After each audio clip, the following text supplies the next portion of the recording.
د پولیو په هکله مسافرو ملګرو ته ضروري خبر ورکول غواړم چې د 1 یعنې لومړي اګست نه پولیو قطرې اخیستل د مسافرو دپاره چې څوک دوبۍ، قطر، سعودي او نورو ملکونو ته ځي لازمي او ضروري دي.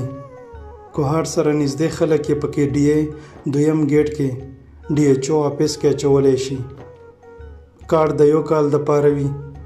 210 روپۍ مو لګي. هفته اتوار مزی چوټي وي. کوشش کوئ چې وختي ځان رسوئ، ګنې ګرمي او لاین به مو خراب کی.